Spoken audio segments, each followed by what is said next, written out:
In theaters now is the Indian folklore, sci-fi, action, comedy epic Kalki 29. See, I have to read it. Kalki 2898 AD. I'm bad with names and I'm bad with dates.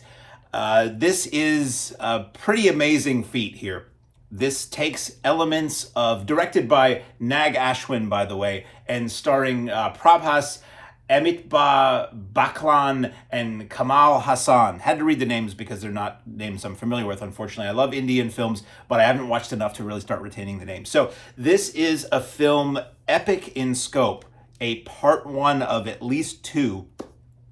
It begins with like ancient, I'm not going to tell you the whole story. It begins with like ancient Indian folklore of a battle between gods and sons of gods. And this one man is cursed to live forever until God is reborn on earth. And then and it's all done with CG, and it's a little weird. Like I was watching it in the theater on the big screen and I'm like, is that CG? Is that manipulated faces? Are those real people? What's going on? I was a little confused at the beginning. And then we flash way forward to 2898 AD, and it's this weird mix of like Dune and Star Wars and Guardians of the Galaxy, and you've got this thing called, I think it's called the Compound. Forgive me if I'm wrong. It looks like an upside down pyramid that is floating over this village or this large desert city where everybody in the desert, it's a sort of Blade Runner-y, Mad Maxy, Dune-y kind of desert town where there's high technology and there's businesses and there's street people and there's bounty hunters and there's robots and all kinds of stuff.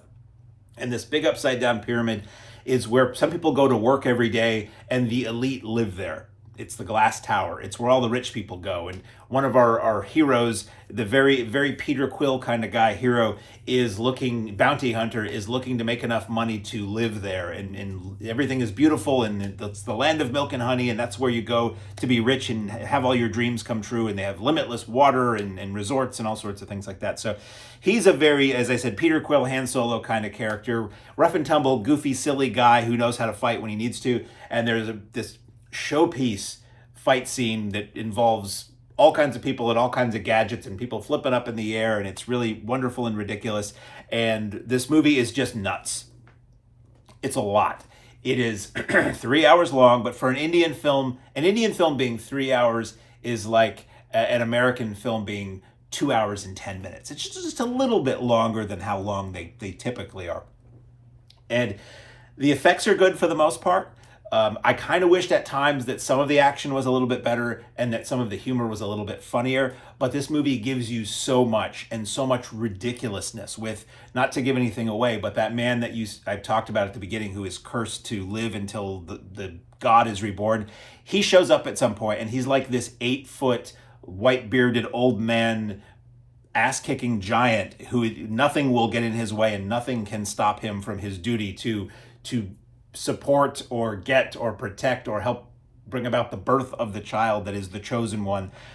It's just crazy. It brings in, as I said, elements from so many sci-fi things we've seen before in such a weird and kind of wonderful way that if you're a fan of Indian cinema, this was the rare time too, actually, that I went to an Indian film and there were other people in the audience. Usually I go to matinee and I'm usually the only person there. I went at an evening show on a Saturday and there were a good dozen or more people there of Indian descent. So it was cool to see an Indian film with an Indian audience, which I've never really done before. And it was interesting to see the audience reacting to actors they recognized when they came on screen and things like that. And it was a lot of fun. So if you have the time and if this is still playing in your theater, I can't wait to see the next one. My friends who went and saw this, we made a vow to meet again at the same theater to see the sequel when it comes out because we all had such a good time with it and we're so kind of like stunned by the ridiculousness of it all.